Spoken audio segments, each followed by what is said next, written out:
Crash Course Live is presented by Smash It Demolition Derbies, who host Bash for Cash, Blizzard Bash, and Capital City Carnage. Online at smashitderby.com. And Stirring Dirt Racing, host of Maymania's team show at the Golden Spike Arena in Ogden, Utah. Online at stirringdirtracing.com. Reckless Abandon Derby Apparel and Derby Inc. Magazine. This is the Crash Course Demolition Derby podcast, recorded live at the FingerLakes1.com studios in downtown Seneca Falls, New York. And now your host, Chris Marquardt.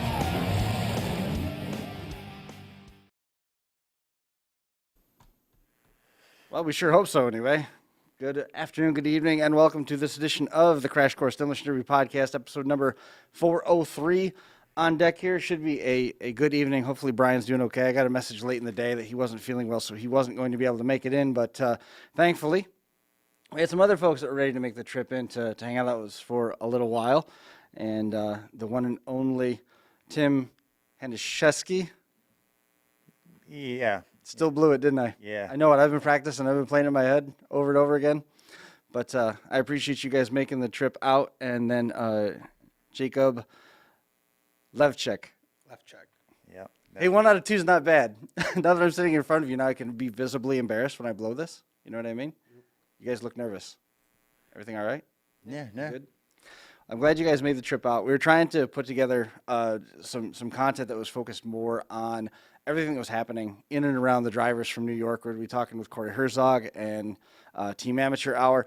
A little bit later on in the night, we're going to be talking with Seager. Hopefully, Ben Byington's going to be with them as well. Those guys got the win in the team show over at Road Rage.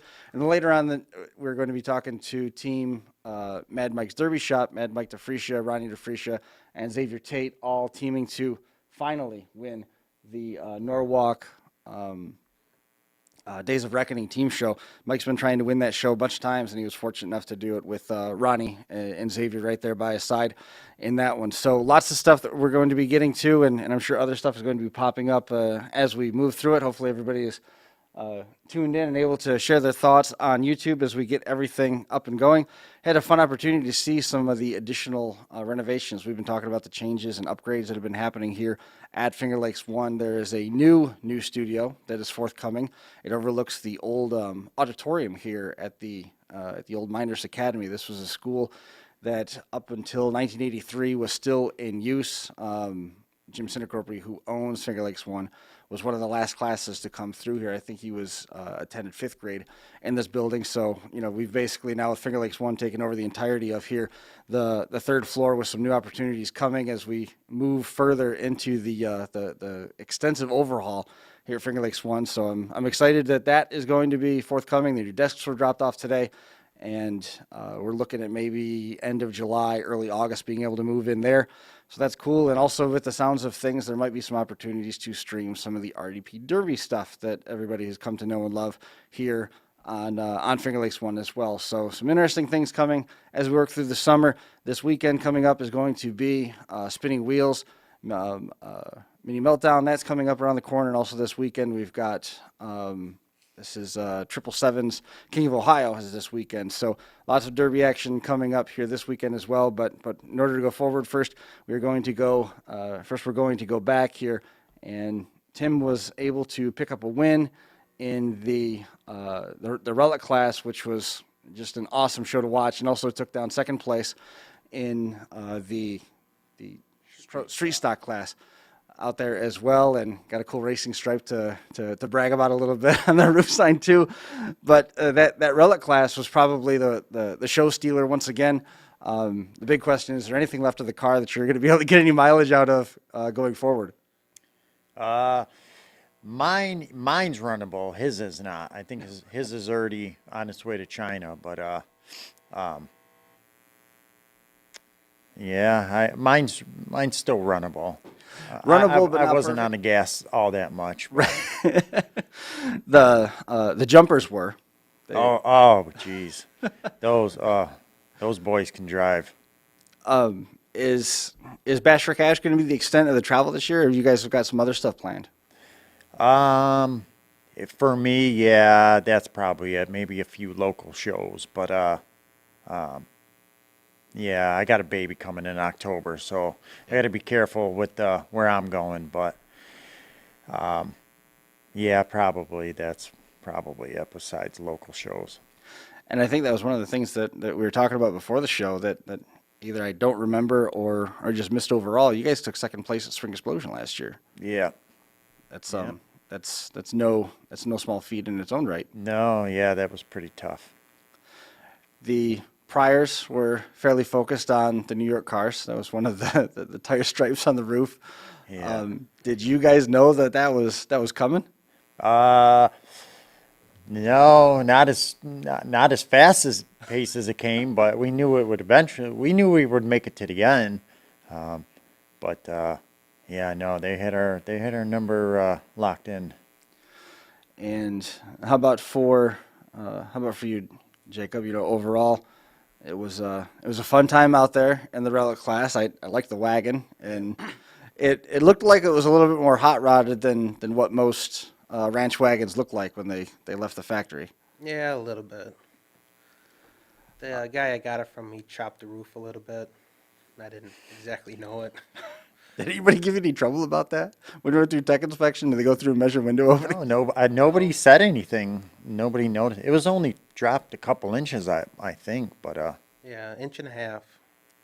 he did a terrible job. Yeah.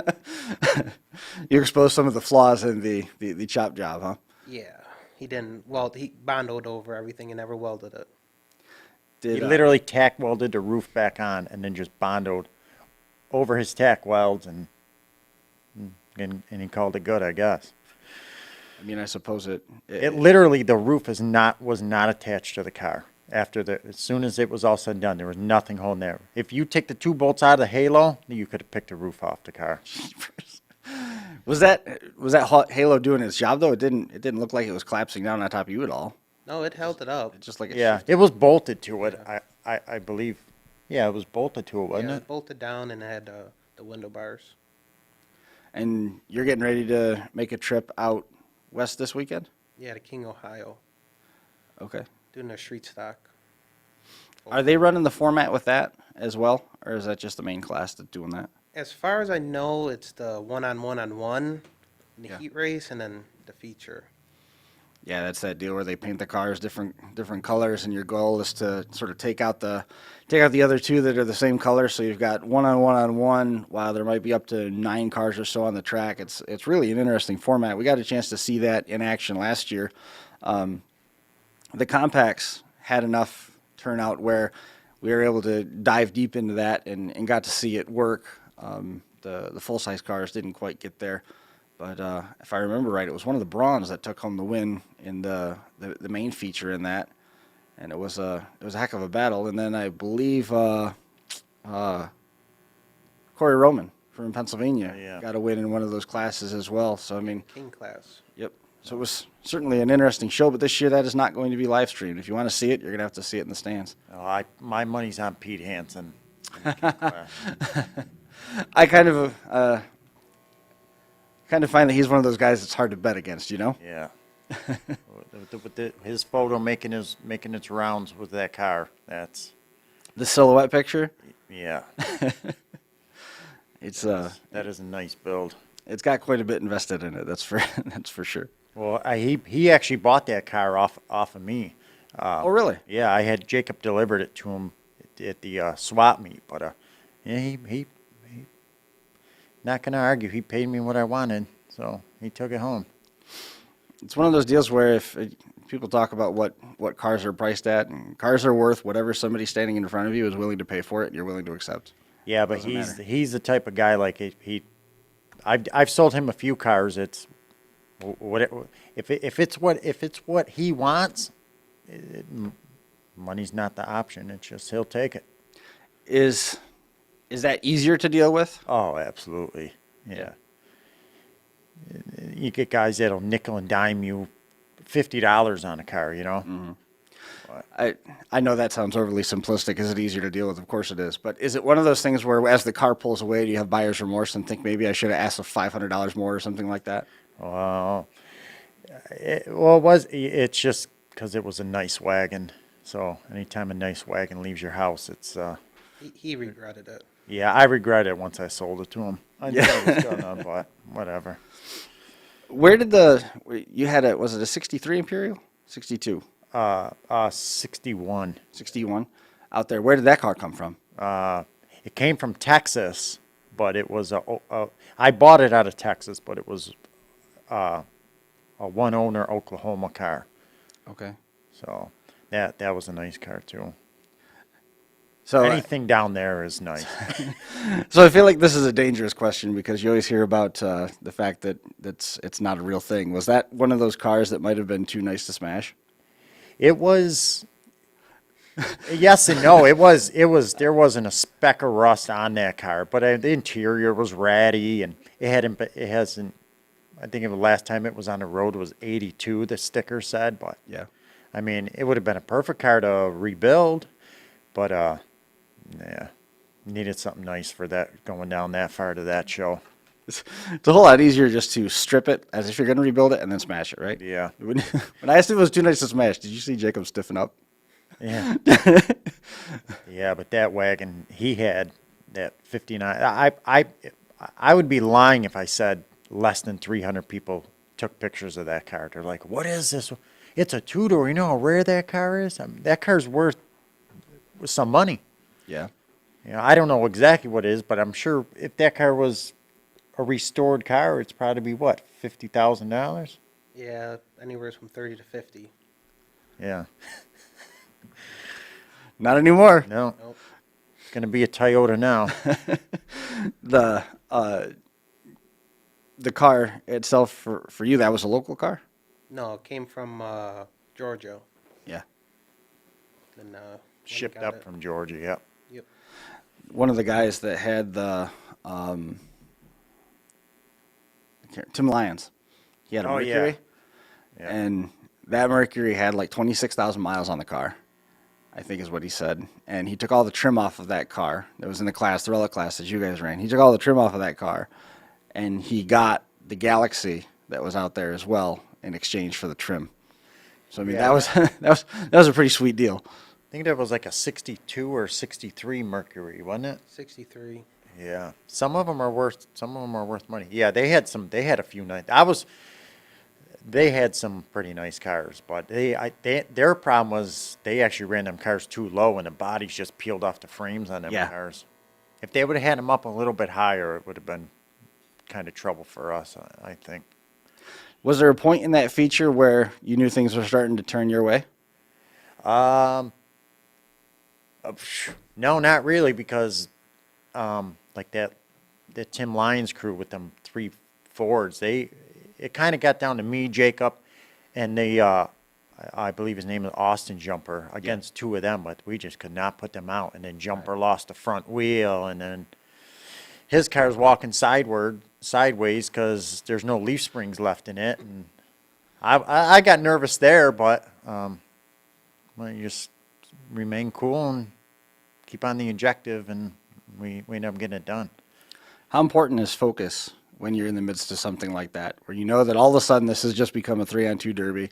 Nobody's going to say anything about it because nobody's really overtly teaming at this point, but you know that the battle lines have been drawn. Is it tough to stay calm? I mean, you saw Austin lose that wheel, and you know he basically had a convertible, notwithstanding the halo. It's very important. I can remain calm. He can't. He'll just junk it. So, Someone got to do the hitting. yeah. Oh, I'll admit it. I take it easy when I have to, but yeah, it's very important. I mean, you put yourself at a show that big, you put yourself in the wrong position, it's over. You got to really watch out. Yeah. You gotta. You got to watch out for your people and other people. Yeah. right. Did you have a wheel get taken off of yours too? No. No, because I seem to remember Austin got mired in the back of what used to be the quarter panel leaf spring area, and it looked like you were close to getting loose. Was it just deceptive? It looked like the car was getting close to walking out of there, but then it ended up. I wasn't trying to get out of there. I was just I knew I was dying, so I just figured to just stay there, and then the car did end up stalling. And it had actually broke rings on a piston. Yeah. Yeah. And then somehow Austin Jumper got out of there. I don't know how he did, but he walked that car out somehow. The Jumpers build some nice stuff. Oh yeah, they're really nice guys. That's the first time I've ever met them. I've heard of them. I've seen them, run on watching, but that's the first time meeting them, and it was kind of talking to them like, we're from New York, you're from PA, we don't know anybody else, and they're, felt us out, but they stuck to their word, and them boys can really hit. Mm-hmm. Austin ended up getting the Mad Dog in that class. His brother, I think, right? Clayton, name is, Clayton. Yeah, he had the twin to what I had. He had a 61 Imperial Black, left the trim on it too. Same thing. Yeah, same, twin. We had that someplace, but in any case, we'll dive into some of the Unified Point Series results from Wexford Warzone here in just a minute. The Bash for Cash was the event prior to this that was awarding double points for the Heat Consi feature that was paying in excess of 10,000. So those were all double point events. Anything that was paying under 5,000 were just standard points. So we got you guys on the board with that. I don't know where that ended up landing you overall, but there were some big changes on the standings as well after Wexford Warzone up there in Cadillac, Michigan this weekend as well. The Jumpers have a bunch of Mopars, and they've also got a bunch of like Lincolns and Crown Vics and stuff down there too. When I wrecked, the first Lincoln that I had, I hit 2 deer at the same time. I don't know if you've ever tried that before, but getting 2 at one time, and there wasn't a lot left to pick up, but it ended up cleaning the nose off of I had a 2000 Lincoln, which is what I replaced my Caravan with, which was totaled when I hit a deer coming home from Bash for Cash overnight outside of Pembroke. And those guys reached out. They had a silver one down there, just like what I had, and they said, come down and strip out whatever you need, and because obviously it's just going to get wrecked, but I didn't really have the means of getting everything back and forth that we were ultimately going to need between fenders. I don't have any place to do any of that body work and stuff like that, so it was just easier just to kind of take the pass on it and send it on down the line. But yeah, it was those guys are very, very good dudes across the board. Yeah, I would. If they ever called us up and needed something, I would take care of them. They're very nice guys. Where are you going to be running this summer? You got anything local planned? Maybe our local fair, but not really. Maybe finish off the Imperial somewhere, but. So the local fair for you would be Erie County? Yeah, Hamburg? JM show. If you were to, could you even bring the Imperial there? No. No. I didn't think that's anything that was really even in the cards anymore. No, theirs might be.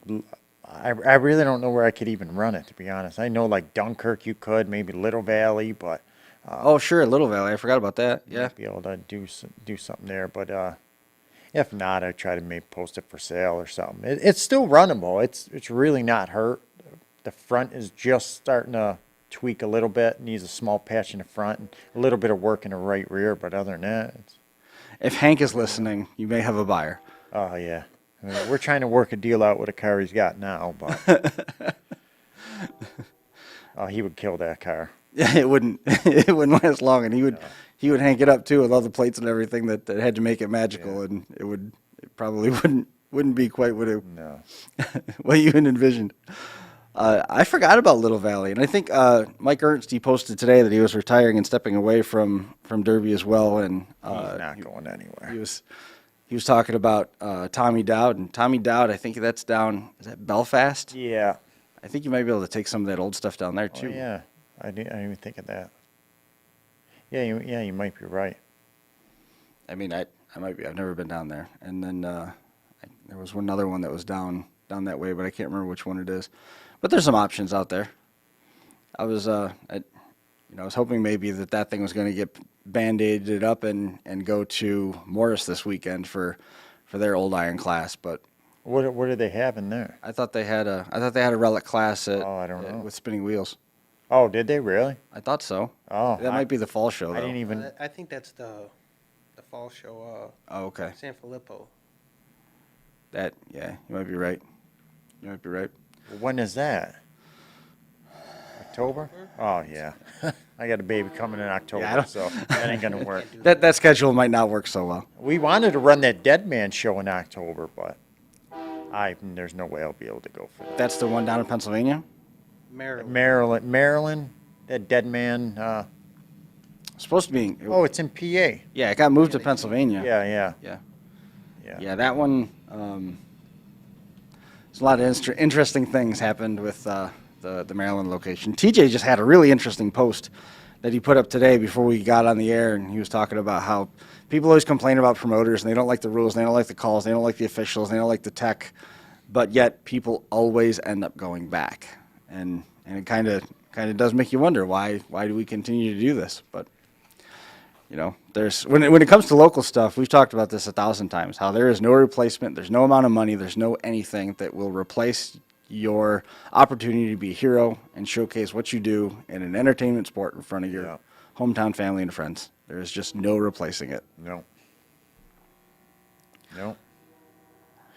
And Go ahead. even still going to Bash, I mean, we brought home money, but still nowhere near what we had into the cars, let alone just fuel and You had 2,500 to win. Not that that's, I mean, it's not life-changing money, but it's not an insignificant amount of No. money for being in an organized car accident. But at the same time, it doesn't. I bet you it doesn't even touch the fuel bill. No, not really. So why?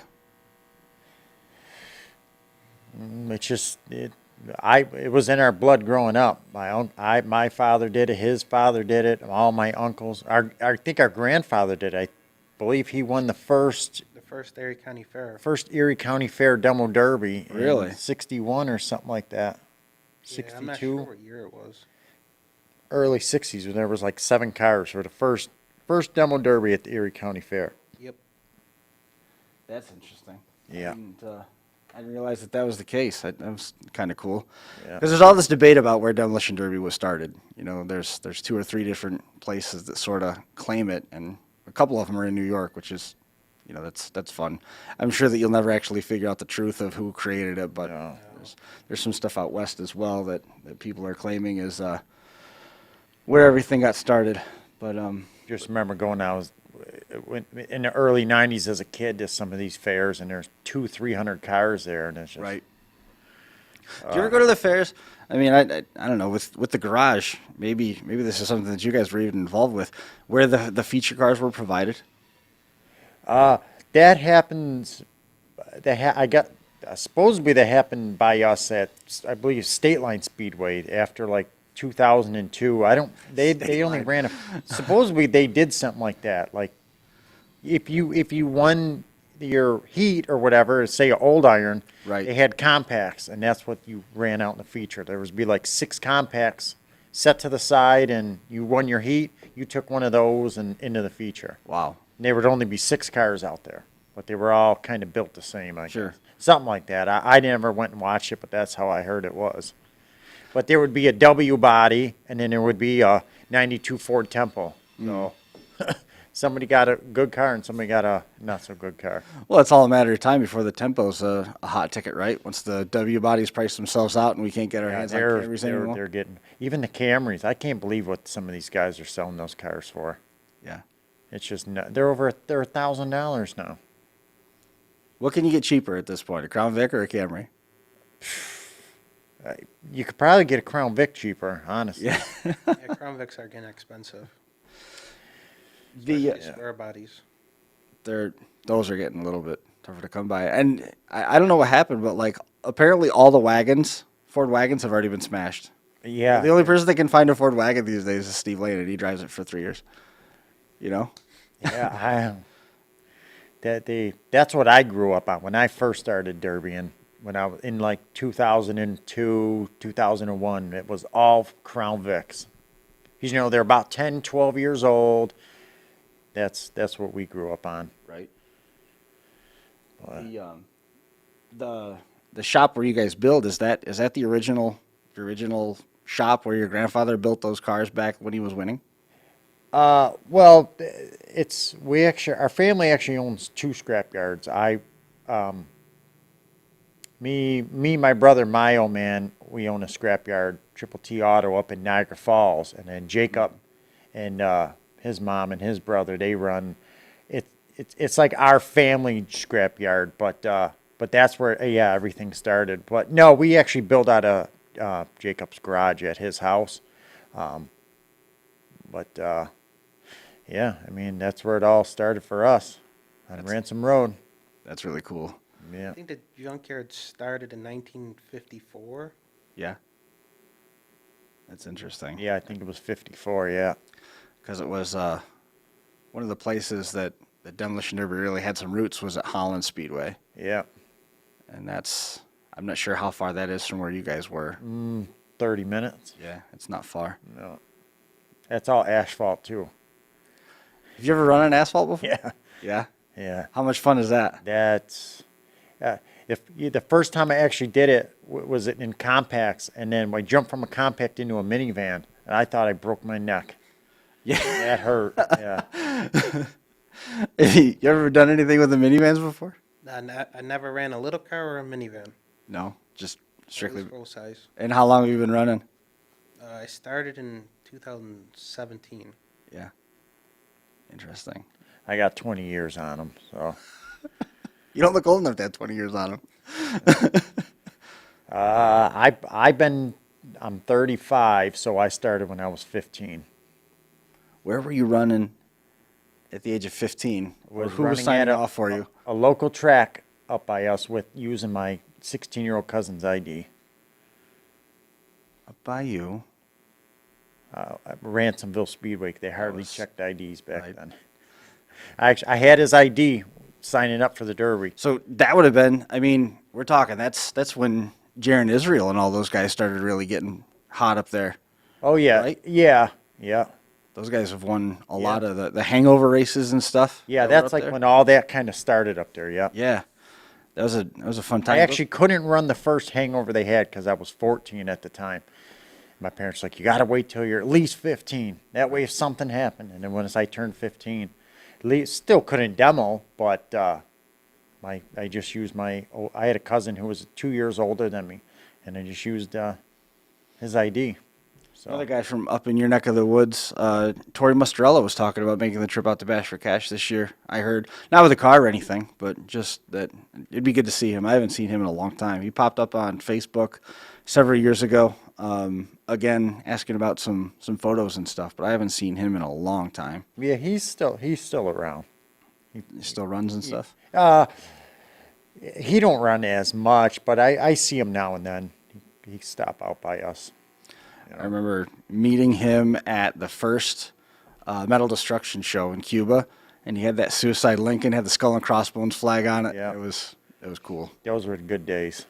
Those were good days, weren't they? Yeah. I mean, it's You buy a nice Impala for $500-600, $700 was the most you were paying. Jake Doyle took one of the raffle cars, a raffle GM, and he won with it. Yeah. When you're up there in one of the stock classes. Yep. It was a good time. It was always a good show. I was sad to see that one go. Yeah. I don't know why whatever happened to it. I just remember, I think it was something with the Cuba Fair or the Cuba Fire Department or something like What's that. the root of all evils? Yeah. You know, Monies. in some way, shape, or form, it can always be tracked back to that kind of stuff, and it's unfortunate. But I mean, Jason Butts, he did what he could to keep it going, and I think before Kenny Swingle and Heavy Hitter Promotions got in there, I think the Manshakis, Total Destruction, was in there too. Yeah. For a little while, and they had some good shows up there. The place was it was just a perfect location because there's Yeah. enough space where you could pit. There's enough space where you could run the cars. The track was generally pretty good, and it was easy to get to. It was good central location. It was easy to get to off of the interstate. Yeah. Broome County, they had that road rage show. We're going to be talking to those guys here in just a few minutes. They've got a nice location right off the interstate. And, someplace like Penn Yan or, Seneca County, the fairgrounds up at Syracuse back when they used to do that, where the state fair was a show. Another real simple trip to get there. Some of these other county fairs, they're out in the middle of nowhere, and it's just not easy to get to. And it works against them. Penn Yan, you got to drive around the lake to get there. Yeah. Same thing with Ontario County. Yeah. Ontario County's got some good rules. They've had some excellent shows out there. Well, I'm not sure how this is going to work. Let's see if we can make this thing come together on this this call. If not, we'll adjust what we're looking at and maybe get everybody on the phone that way. We'll see what we can do here.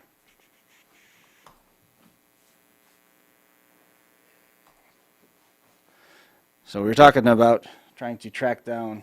Hopefully we can hear everybody and we don't lose our microphone. Looks like everything is in good shape. These guys were Team Amateur Hour. We were just talking about Whitney Point and Broome County. They ended up picking up the win down there at Road Rage, and Lee Seager, he said that he was kind of the anchor out there and let everybody else do the work. Have we got you guys? We gonna be able to hear you? Yeah, I'm here. All right, excellent. Can you hear me? Let's, If you lose me for a second, I'm a couple minutes from home, so I might cut out. If we lose you, you can always just join back to the call. I believe it shouldn't be too much of an issue. But we talked with Cory and the team a couple weeks back and said, hey, it'd be nice if we did this again. And sure enough, here you guys are, Team Amateur Hour and Prodigy. Ended up pulled down the win. Cory, Ben Byington, and Lee Seager, man. Congratulations, guys. Thank you. Thank you. How was it? I mean, it didn't seem like it was anything really came easy at Road Rage, which is up in Norwich this year. Tell me a little bit about the run, and is this a sign of a streak starting to come to fruition for you, Cory? Oh, hopefully. I mean, ran amateur hour 4 times, now we got 3 wins, so can't ask for much more. But Lee, you said you were up in Rochester. You going up there to pick up more Grand Prix? No, I'm actually I'm back in Elmira now. I was going up to do a roof estimate. Gotcha. Take me through what the Road Rage weekend was like. We had Mark Benjamin in here. Guy Raymond picked up a win in the minivans. He finally had a chance to wreck that Toyota Sienna that he's been sitting on since Whitney Point's fair, the Broome County Fair last July. Take me through what the show was like and how difficult this path was to pull down the win. The cars looked like they had some wear and tear on them. Yeah, it was tough, definitely. My car had some issues when we first got there. Cory and Ben jumped right over and were helping the best we could. I had a clutch problem from the go. We were able to get something going. It ended up going later on in the feature, but I owe it all to those guys. I was definitely the anchor. They helped me get it out there for the heat and make it out to the feature and pulled off the win. So Anchor more like, on them. Anchor like the gold standard for the team, or anchor like a boat anchor? Yeah, like a boat anchor. Cory, this is quite the ride that you guys have been on to start this year. yeah, hopefully it continues going into the Dead Man show in July. But can only hope for the best. What does this do for you guys in terms of going into that Dead Man show? Makes me want to build a car a little more, I guess. But There was some debate back a couple weeks ago when we talked last exactly what the season was going to look like and what direction you were going to go with the summer. Does this change any of that either? I mean, with the wins and the momentum, strike while the iron is hot. honestly, I've been trying to stick to the team shows. To me, they're just funner. It's the way I like to run. So. It is a lot easier because then if you bring a bunch of friends, you know that it's even numbers going into it. Kind of like we were talking a little bit with Tim a little bit earlier, where you went out there and a couple different other times where you guys were on the track out there at Bash for Cash. It was a team show, but the officials could intervene if they wanted to, but the battle lines were drawn. Yeah, they can't yell at me for holding during these ones. Who was the last car running? Was it when I was talking with Mark? Me and Ben both finished it. You guys ended up finishing out in front there with everybody else. Was there a turning point in that feature where everything just sort of the seas parted and everything just fell your way? No, not really. The whole feature was honestly a battle. So. I don't know. We knew there were some tough teams out there, and they must have thought the same because it was a battle. But Mark said that the track was in pretty good shape and the tech process went pretty smooth. Did you guys have the same experience out there with Road Rage? Yeah, the track definitely was nice. Lee's out doing roofing and also still staying busy. I see Prodigy Gaming still doing all of the weekly Beam Derby action stuff. We haven't even checked in on that kind of stuff. How's the stream stuff been going for you? I just do the Tuesdays now. I'm pretty busy every other week, every other day, and Tuesdays usually, but I'm still squeezing it in. They're really good. The derbies are awesome. The new Vics, it's awesome. It's we're really having a lot of fun with the we also had the new mod, the LSP, that gave us a lot of visuals. Mm-hmm. So Beam's moving. We got to get together and drag Jesse out of the hovels out there in New Jersey and have him give us an update and talk about some of the stuff that's upcoming here, because we didn't get the chance to do that back in March. Everything just took off like a rocket, it seems. Yeah, and it hasn't slowed down at all. No. Ben, I don't know if I've heard from Ben at all. Is Ben with us as well? Yep, I'm here. Ben, tell me about the feature from your point of view. I mean, we knew it was a battle. Yeah, it was a battle. It was fun. It wasn't easy, but we pulled it off. When have you guys had the opportunity to drive together as a team before? Me and Cory have this first time with Lee.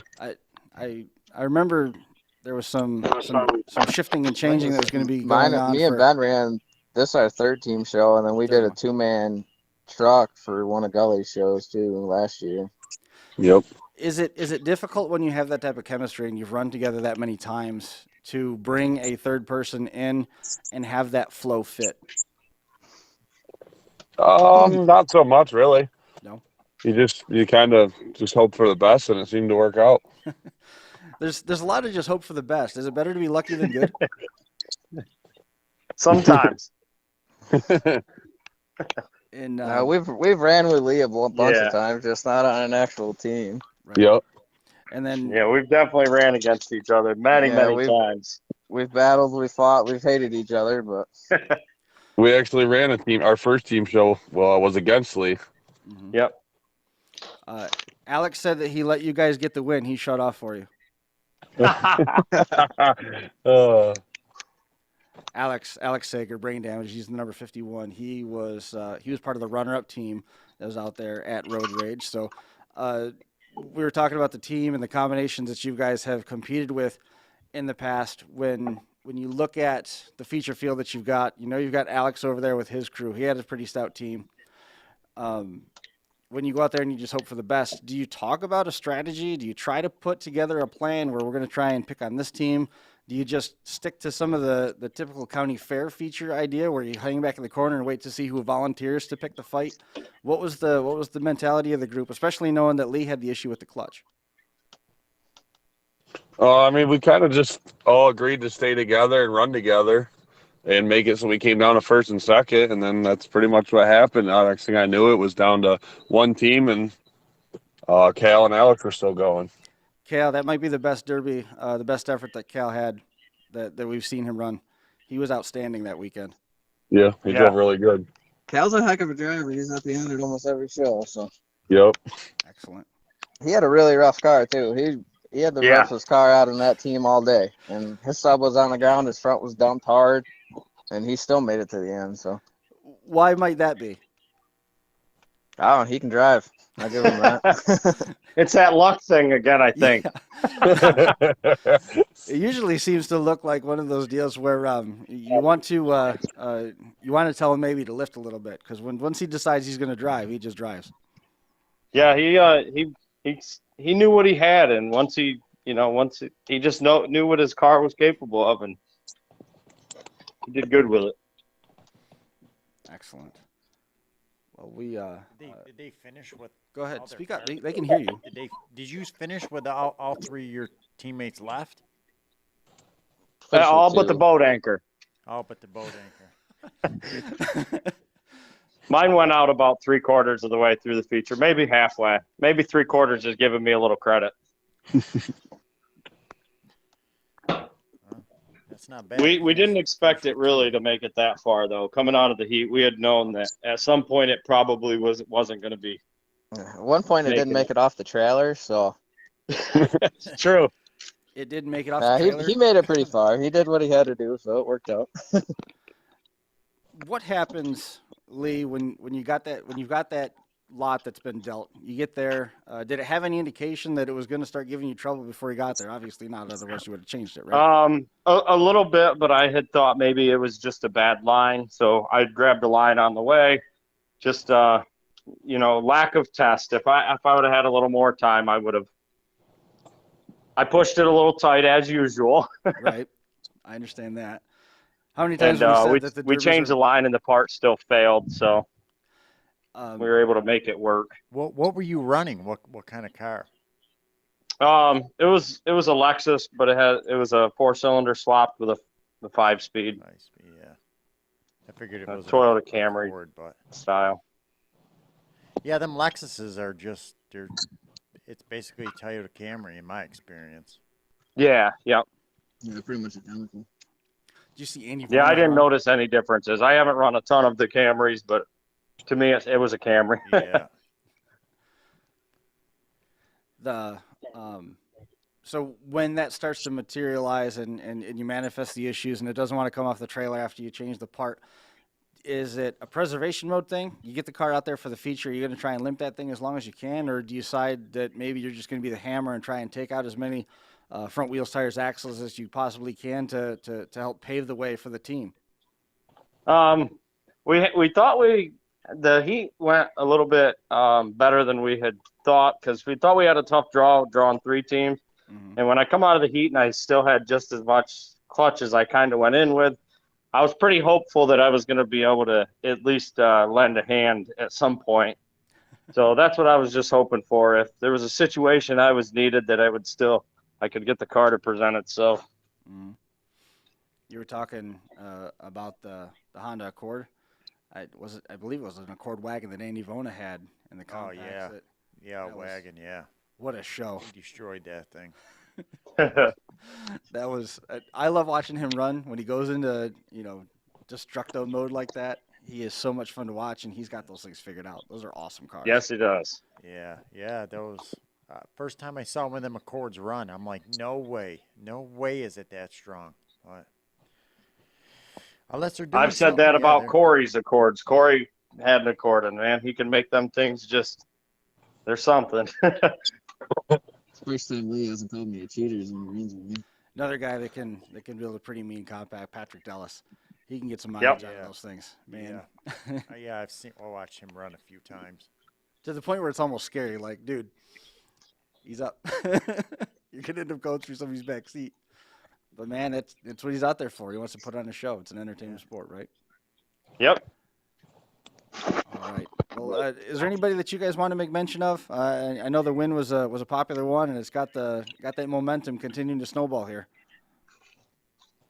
I just want to thank Amateur Hour for giving me the opportunity to jump on with them and throw me in the backpack. How about you, Ben? Yeah, Cory for always asking me to run, and my old lady for putting up with all the hours in the shop, plus my work schedule's rough, so sure, that's a tough one. And then my buddy Raymond for helping me build all my cars all summer long. How about you, Cory? I gotta say, Ben for always, every time I ask him, he's always like, it was nice to have Lee pretty much asked me to run, but I don't know. Always finding 3 people to run with are, worthy of trusting and everything. And I gotta thank, Jimmy Lane for hauling mine and Ben's cars all over the world, or all over the country this year. So every show he's hauling for us, so that's a huge help. Who's your third going out to Dead Man's show in July? What was that? I know you told me once before, and I'm just blanking on who the third driver's going to be when you guys go out there to Dead Man's show. That's a 2-man. So I'm running with Jimmy Smith, me and him in a car, and then Ben and his buddy Ray are running in the car. Gotcha. Well, I mean, July's only about 6 weeks away, so maybe we'll be doing this again pretty soon, right? We can hopefully. Well, guys, keep up the good work. Congratulations again. I'm going to let you guys go, and we're going to be getting in touch with Mad Mike DiFrischia after their win over in Norwalk's Days of Reckoning. Days of Reckoning is 4, guys. Thanks a lot for coming on. Thank you, Chris. Thanks, Chris. We'll catch up with you later. Thank you. Bye. All right, so we are going to shift gears a little bit. We'll give it a moment here, and I think it ended. We'll figure it out. We're going to take a quick break. We'll get everything re-racked to catch up with Bad Mike and his crew. We'll be back right after this. Where'd you go? We did the derby. Ow, my head! You want to do a derby?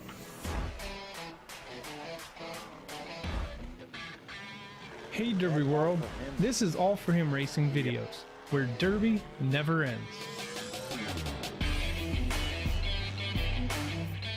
We have people come up and ask, what is All For Him Racing Videos? And the answer is a YouTube channel dedicated to growing the sport of demolition derby in a positive and fun way. Our passion is to show the next generation this sport and capture the memories for generations to come.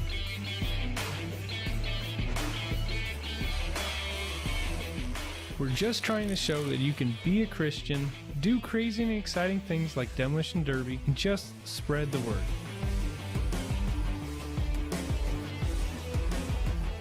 We have traveled all over the country filming events, all while meeting many great people, hearing amazing stories, seeing the passion for this sport, and falling in love with the derby community.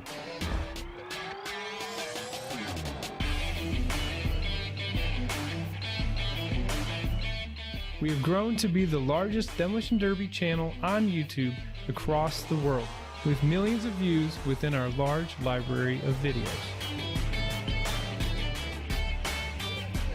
We love what we do and can't wait for what the future has in store. We always want to be a place for positive, exciting, and action-packed derby videos.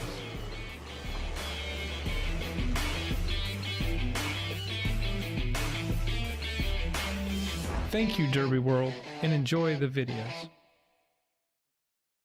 Jeffy's Fab Farm in Fredericksburg, Virginia specializes in all of your demolition derby needs. We've got you covered from bumper to bumper. Whether you need headers, shifters, harnesses, fueling systems, or complete turnkey setups, Jeffy'sFabFarm.com can help. We've even got a Canadian branch to help our northern customers. With over 16 years in the industry, we've got the knowledge and experience needed to provide the highest quality parts and put you in the winner's circle.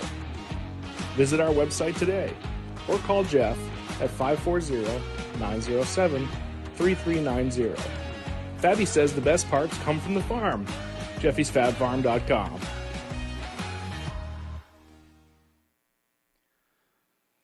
And just want to take a minute to remind you the Iron City Nationals are coming up just around the corner. September the 9th is the opening day. Stock Compacts, the Big Wing class, two-man extreme class, and the Super Stock Heat number 1. Those are all contested as one-and-done features, and they are sold out at this point. Super Stock feature number 1 is going to be on Friday, again, not 7 o'clock start time at the New Alexandria Lions Club, 1874 Lions Club Road in New Alex, PA, IronCityPromos.com. Saturday, September the 10th, 6 o'clock start time for that one. Power Wheels, Most Wanted, Fine Art, Street Stocks, the full-size youth class, Super Stock Feature 2, Super Stock Feature number 3. Pits open at 7 a.m.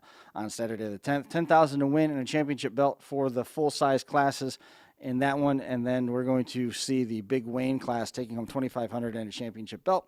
Two-man extreme class, $2,000 and a championship belt as well. And then Stock Compacts, $1,500. Most Wanted, Fine Art, Street Stocks, $1,500, and the youth full-size. That's the interesting one. $700 championship belt and a fresh 98-02 Crown Vic waiting for you in that one.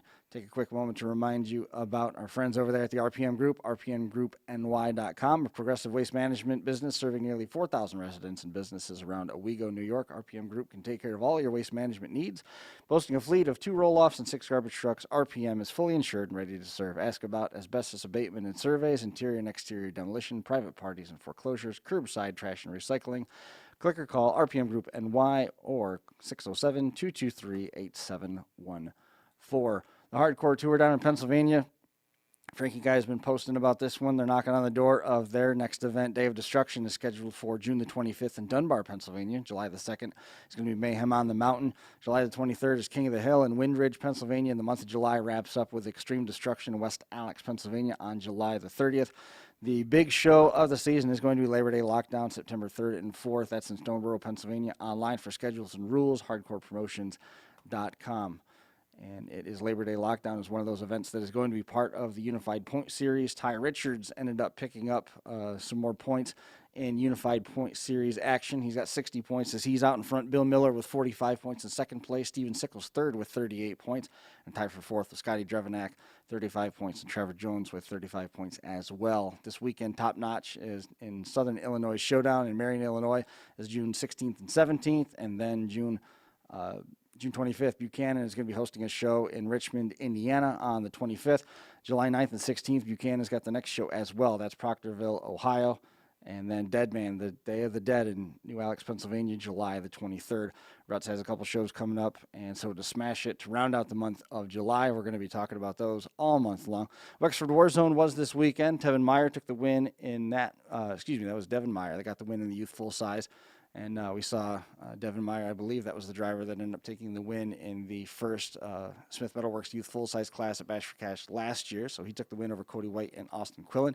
Youth Mini was Evelyn Pataki and Brenna Ray. Max Neese was third in that one. Minivans, Parker Michaels, one of the guys that we know from some of the RDP Derby stuff, Storm Chaser Gaming. He got the win over Sean Wolf and James Freeman. Compact team, points were a little bit modified on this one. Corey Michaels got the win there over, and Jesse Cushway was driving with him. Mark Zing Jr., Mark Zing Sr. were second place. Scott Jones and Matt Lipka were in the number 3 spot as a tandem. Motor Swap team points were given away. Jason Blades and Fred Randolph got the win there. Mike Lipka and Steve Carrier got second as a team, and then Mark Kuykendall and Justin Coleman were third. Limited Weld, that was Dylan Meyer getting the win over and Dave Meyer as that team took first Ty Richards and Levi Deem. Second place, Matt Songolowski and Joe Nash getting third place as a team. At this point, the Unified Point Series, that was event number 10, hosted by Todd Sorensen. Again, Ty Richards was able to stretch that lead a little bit over Bill Miller. At this point, the top 10 continues to be shaken up as a couple of the youth drivers starting to crack into the top 10 as well. We were talking a little bit about Scotty Drevenek there a little bit ago, and now Tevin Meyer is starting to creep his way into the top 10 as well. 22 shows are left, and that's just insane when you think about the amount of cars that are getting wrecked in the next 22 shows. We're going to be looking again ahead to the Southern Illinois Showdown. That's a big money points opportunity for everybody, and then there is a full-frame Imperial raffle car over there as well. So some details there for you on the Unified Point Series as well. And now shifting gears back to some of the folks that we've got waiting in the wings here. We should have Mike and Ronnie, DiFrischia, and Xavier Tate hanging out with us, guys. We got you? Yeah, you do. Yeah, we're here. Excellent. Congratulations on the win, finally being able to pull this one down. And this was an important one for Mad Mike's team as a whole. Yeah, it was. Did Mike make it back from helping the customer? It was kind of funny that somebody came to the counter just as we were trying to get our conversation going. No, he's still helping that customer out in the shop area. So tell me a little bit more about this run. When I was talking with Mike earlier today, it's been a long time coming trying to get the win in this class, and those orange cars looked pretty good hanging on to those Happy Gilmore checks. Yeah, for the last 4 years, we've been trying to go out there and take first place. We've been placing under the top third every 4 years now. We've been building these cars for the last 6 months, and it finally come down to showtime. What did you guys bring out there? We all took out 90 to 97 Lincoln Town cars. Those are pretty popular. those slab side Lincolns, man, and they're I think those are arguably, correct me where I go astray. I think those are arguably the most predictable Derby car. No matter what you run, they almost always curl the way that you want them to in the back. Yeah, as long as you can just almost like set them up just a little bit before you even get the ass in the roll or the front end. Whenever your plate's on, you don't know where it's going to bend. Yeah, I won't run any other Ford now after I've ran a few of those Lincolns, those 90 to 97s. But yeah, it was a pretty hard run. But once we found our bearings and whatnot after the heat, we found that corner that we liked and just try. Not let anyone get in and work our way out to the middle of the track and take out all the competition that we can. Well, I mean, it certainly seemed like it was the strategy that worked. We've talked a couple times here about what a team show is, and sometimes it works better when you go in there without a plan. You go in there and just let three guys run their own derby and keep an eye out for each other, just like you run a feature at your typical county fair. And sometimes the strategy and the plan comes together a little bit better to work together, and you can execute a strategy and run together as a team. Is there one way or another that works better for your group? Usually when I run with my dad and my stepbrother, I have a heavy foot. I like to go as crazy as I can, but at this derby, we figured work together, stay side by side, and just work as a team and don't lose our heads. Mm-hmm. Is that a little relatable? I saw some nods. But it kind of sounds like what the last guys we just talked to in the compacts. When you guys went out for Spring Explosion, was there any discussion about strategy? A little bit, but not too much. When we went, we were just gonna stick together. But when he sorry. doesn't last very long out there, it leaves me by myself, and it's a different story. The street stock made one hit in the feature and the car stalled. We went last year to Spring X. We went down with two teams, me and him, but we ran a pro stock and a street stock. Sure. So We got second in both. yeah, we got second in both. Gotcha. Take me through what that feature played out like. I know you guys were talking a little bit about how it went and trying to eliminate the competition. Was there a circumstance or anybody that was sort of trying your patience? I guess we were talking earlier about how you have to keep your focus in these big money, high profile events. You have to make sure that you don't lose your cool and keep your eye on the prize. Was there anybody that sort of started to make you want to go into that that heavy pedal driving style? Yeah, for sure. There was definitely a few during that heat.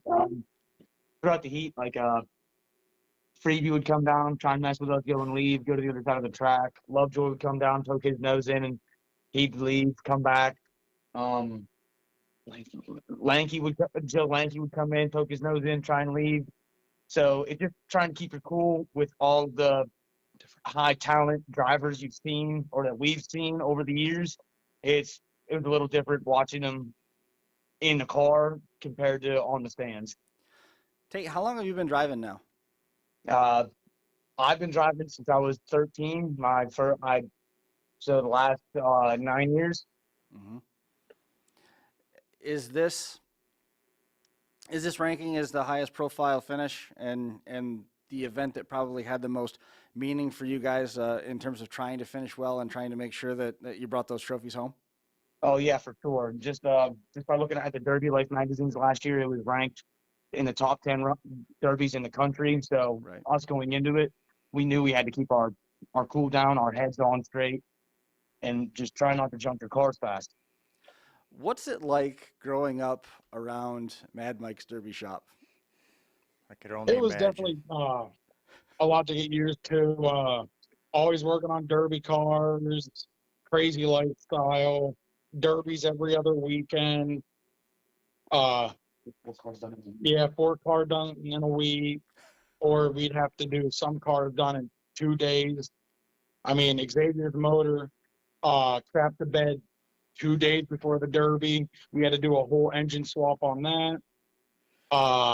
My dad's motor messed up on him the day of the Derby or the day before. So, I mean, it's been a hectic lifestyle, but we love it. We love what we do, and it's a great family memory that me, my dad, and Xavier share out there on the track and off. We hear about what the Bronze do in terms of their preparation for Bash for Cash. Essentially, they put one car together for the year, and it's almost like a NASCAR type precision where they have jobs. This is what we're doing this weekend, and it's whatever cars are in line. That's the treatment that each of those cars get, and that's the focus. And you see the pictures that are posted from Mike's Derby shop, and it's the same idea, but it always just feels like there's so much chaos and hustle and grind to get there to the shows, and it's taken a while for I know the conversations with Mike, taken a while for him to decide that he wanted to drive the way to get the wins. Is the picture worth 1,000 words at this point when we see those snapshots in time of the cars moving in and out and all these cars laying around that are half built or almost done or in various states of disrepair that can be fixed and just sea of case orange all over the place? Yeah, for sure. It's crazy to look out the front of the garage and just see all the orange cars everywhere. We got some cut in half, some with just front noses are the only thing left. Some with some things are just it's just a rear end just laying outside. You know what? I used to run that in a car. Now I gotta fix it. Has the Derby life fully taken over the radiator shop at this point now too? Are there cars all over at that facility as well? Yeah, for sure, for sure. Even like the nice classic cars we get to even drive. It just, when are we going to smash it? Just being a joke, and then one day it'll be in the garage literally getting stripped after the day of work. You'll come home, and that car will be straight up in the garage with nothing inside of it. You were nodding. Up until like 2 years ago, I really didn't know Mike, just see him on Facebook and that. I swore that guy built so many cars. I swore he didn't have a job, and he just worked on cars 24/7. Yeah. And then I got to know him a little bit, and I'm like, oh, well, he's got guys to help him, but those boys just eat, breathe, smashing cars. But you have to, right? Oh, yeah. Yeah, absolutely you have to. I wish I could do that. I would absolutely love to be able to do that. You guys have had 3 or 4 generations in Demolition Derby now. Yeah. Right? And how about you guys with the DiFrischia family as a whole? Are you guys into a 4th generation of smashing cars? Yeah, started off with my grandpa Ralph and my dad's dad, my papa Mike. So yeah, about 4 generations now of just smashing cars, building cars, and it's pretty much been my whole life. I mean, I remember seeing pictures all over the walls of me sitting in all my dad's cars. That's where he got his numbers from, me being born, 2R. So I mean, It's just been there for us since we were little. I remember being out in the garage, hanging out with them all day. That sounds like a very similar story for you guys. Yeah, pretty much. Yeah. Yeah, but it's kind of slowing down in our family a little bit, but some of the newer generation we got in our family isn't getting into it. So we'll see where it goes. What are they getting into? I honestly don't even know. Uh-oh. If it's not smashing cars, then I don't want to know. If it's not smashing cars, you don't want to know. No. They're just going their own way, doing their own things. Some of them. Sure. We got cousins growing up in our family because my uncles. There was 4. I got 4 uncles and then 4 aunts, and they all derbied, and then they all had kids, and they all derbied. But now the 4th and 5th generation is. Some of us are still doing it, but some of them just never got into it. Right. But yeah, man, Mike's crew, then these guys, his son and his stepson, I've been down by his shop a few times. I was just amazed at the cars they got and they're building. I'm like, a lot of time. They're very dedicated. Right. Very dedicated. What happened with the motors on site? You said Mike's engine had an issue the day before? The motor was pretty much just breaking up. His fuel pump was actually upside down, and he had a clogged fuel filter and needed a new set of spark plugs. But once we got all that fixed, motor fired up, and it was breaking up real bad every time he got on the throttle. But once we got those issues fixed, he was doing donuts out in the driveway, having a good time. Motor sounded great, ran great at the Derby. Do all 3 of you run red lines? Because I know that's what Mike had, was a red line. Yeah, my dad let me run my first red line with his first red line back in 2016, which then led me to get my first red line. That used to be just an old junkyard motor. And then my stepbrother got his a couple years later, and it's been red line ever since. I figured. Brent's never let us down, so I'm not looking to change from red line anytime soon. Brent's an awesome guy. You guys build all your own engines in house, right? No, I actually started out with a guard, and then I got a Collier motor, 355, but he's got a Collier motor, but it's a Ford. Really? Yeah. Ford. Huh. It's the only one I believe Collier's built. I thought when you won down there, you had said something about doing something in the shop. Was there a transmission built there, or was it just generally building the car? Oh, just building the car. I got there. you. Okay, I thought there was something. My county fair motors and that, I build the motors and trannies. Yeah. Yeah. Nice. So where are you guys going from here? We're actually about to go at the end of the year. We're going to run the 8,000 to win hobby stock class, the Frankie Guy and hardcore derbies. Nice. You guys are gonna have a ball with that. That's gonna be a good. That's gonna be a real. That's gonna be a good show. That one. Are you guys going to that? No. You'll be. I'm actually signed up. There's a very real chance that He signed up for it, but I'm not. No. Does this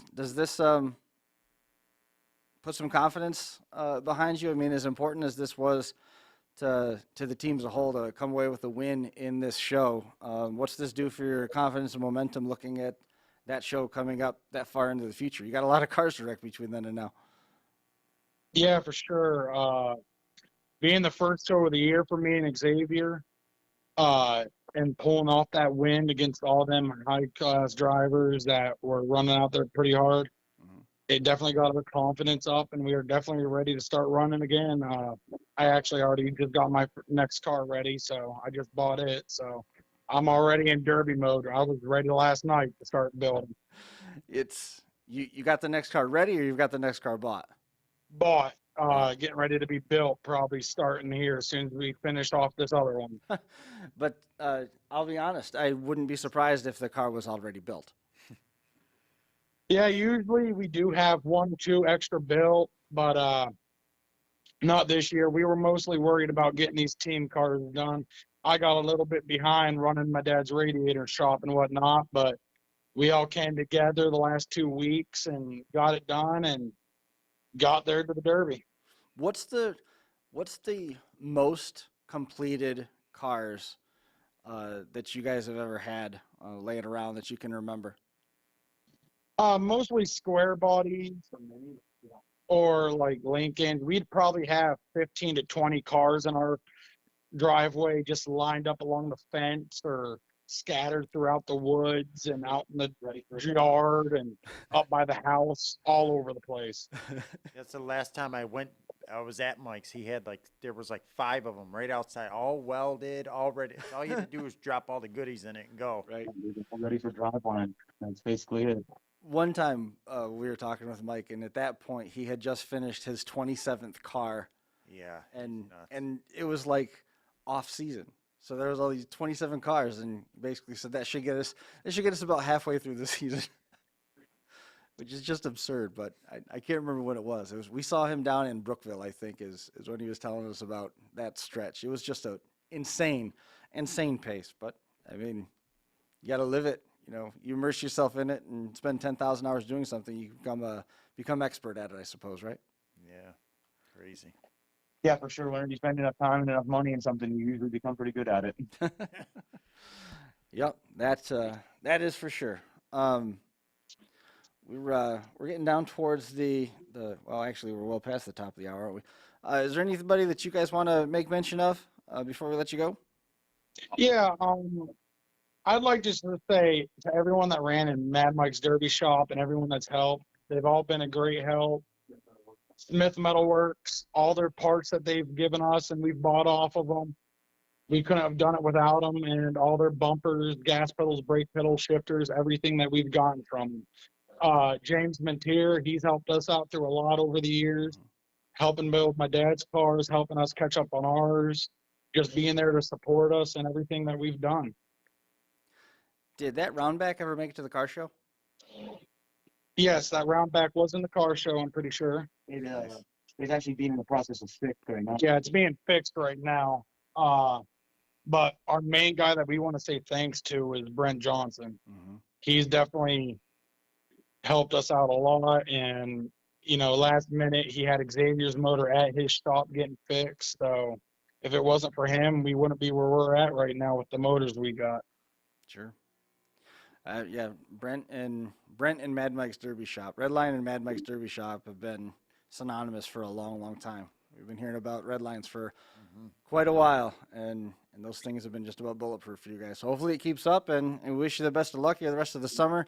Stay safe, build lots, wreck some cars, and good luck at the end of the year. Thanks, guys. You too. All right, guys, we'll see you later. Yep, you guys have a good one. See you now. Bye-bye. There goes Ronnie and Xavier Tate after Team Mad Mike's Derby Shop finally won at Days of Reckoning 4 in Norwalk, Ohio. As we get ready to wrap this one up. Guys, I appreciate you guys making the trip up. Hopefully you had a good time. Yeah, thanks for having us. Anybody that you guys wanted to make mention of? I guess my wife at home, who puts up with this derby life, and Jacob's parents, Mary Ann and Dave, for letting us build out of their garage. Yeah. Is this something that is going to have to take a back seat? Has that discussion happened when the baby comes? Yeah, that's why I taken off kind of the rest of the year, but it's not over by any means. Taking a back seat for a year or so. Big sell-off coming? Actually, believe it or not, my brother hasn't been running that much since COVID hit. And then he had his baby just turned a year. So now I can take off next year, and he's jumping in my spot. So that's the way it's actually going to work. So no big sell-offs or anything? No clearance sales? I got a brand new motor. It's hit 2 runs on it. So no, not yet. Anybody that you wanted to make mention of? Just my mom and dad for letting us pile cars there. In the mess? Yeah. How many are there now? Too many. Too many? About 7 or 8, and there's supposed to be probably none with the village code. Yeah, they like to come and check out what you're up to sometimes, don't they? Yeah. I got to start storing them at the yard now. Yeah. Is there with the way that the junkyard rules are, it's a little bit tough to get into yards sometimes. Is there a cordoned off corner of the yard where nobody's allowed, where all the good cars are stocked? Yeah, that's the way mine is. Yeah. Yeah. The back corner. Yeah. So few people have been back there. No cameras, no flash photography. No, everybody's like, "Oh, is it cars you got?" I'm like, "Yeah, you're not." Only a couple back there. Yeah, you're not touching them. Will they ever all get run? Probably not, but. No. I get entertained by this is when Mark Benjamin, he was on last week.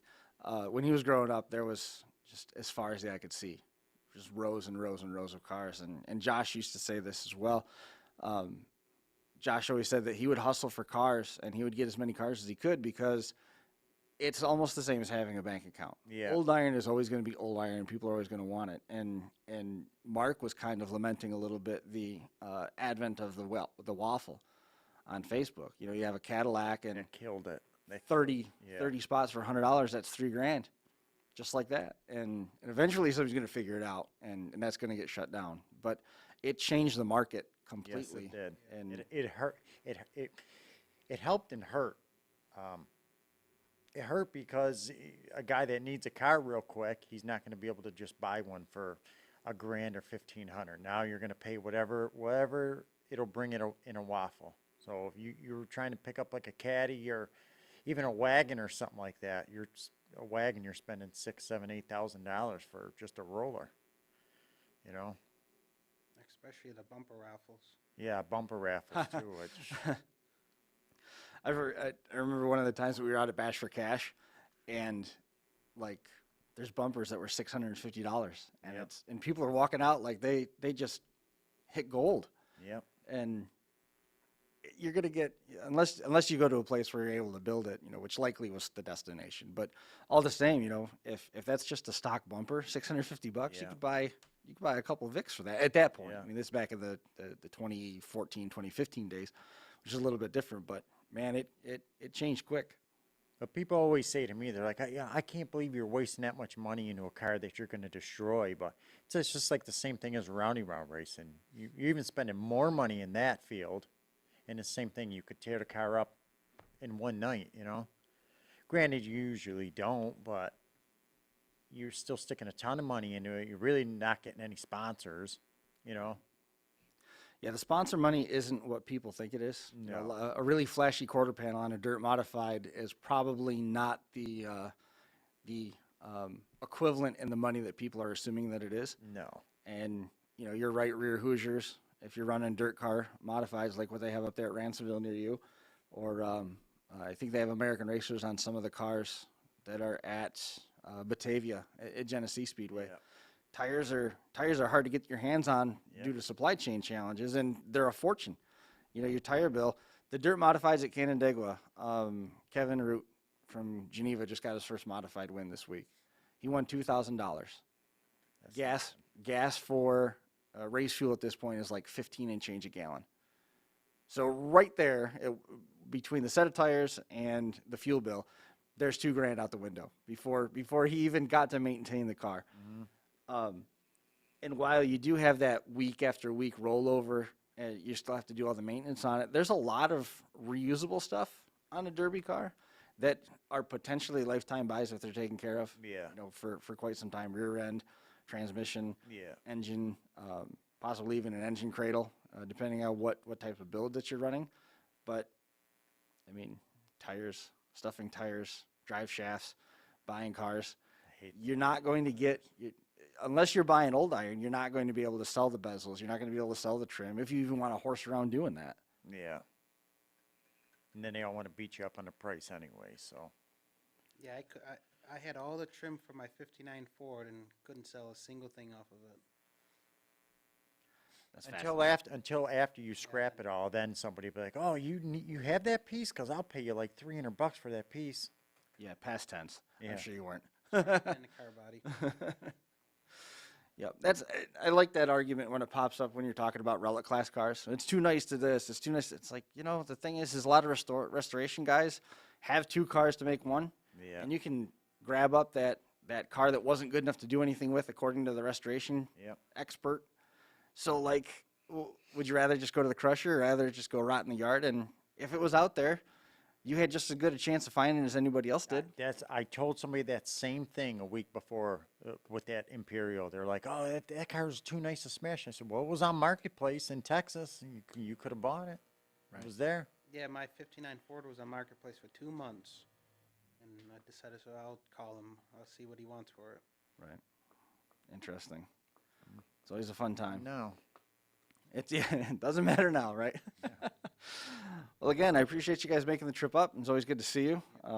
Glad we were able to hit on a bunch of different stuff and offer a little bit of insight. I don't think I've ever been to Mike's place. I'd like to get there sometime. It's probably the closest you're going to get to a Derby Hall of Fame at this point, right? Oh, yeah. With all this stuff laying around there. Yeah, he's one of the icons of the sport, especially up this way, you know, in the Northeast. Do you keep cars around?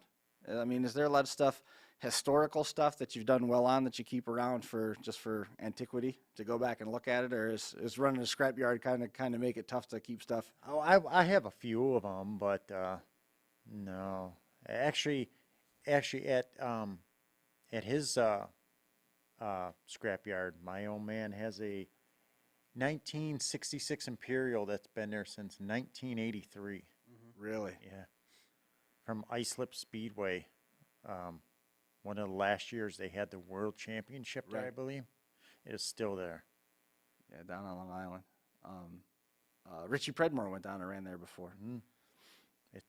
They still have it. It got buried in the back of the yard. There's trees about a foot around growing around it, but it's still there. I'll tomorrow when you go there, I'll get a picture. I'll send it to you. Yeah, please. Been there for almost 40 years. That's cool. Literally just chains still in the doors and everything. Really? Yep. Just frozen in time. Yep. That's so cool. Yep. Awesome. Well, guys, that's going to do it for episode number 403. Appreciate you making the trip up, and thanks a lot to everybody who's tuning in and hanging out, all the drivers that made some time for us. Congratulations to the winners on the weekend. That's going to do it for us here. We'll be back again next Monday. Hope everybody has a good week. Good luck over there at the Spinning Wheel Show this weekend. We'll be catching up and following up on the winners from that event and the winners from King of Ohio coming up this weekend as well next week. We'll see everybody then.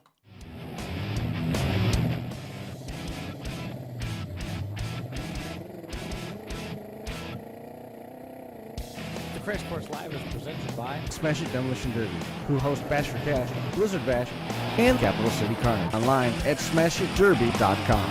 And Stirring Dirt Racing, hosts of May Mania's team show at the Golden Spike Arena in Ogden, Utah. Online at stirringdirtracing.com. Reckless Abandon Derby Apparel, and Derby Inc. Magazine. This is the Crash Course Demolition Derby podcast, recorded live at the FingerLinks1.com studios in downtown Seneca Falls, New York.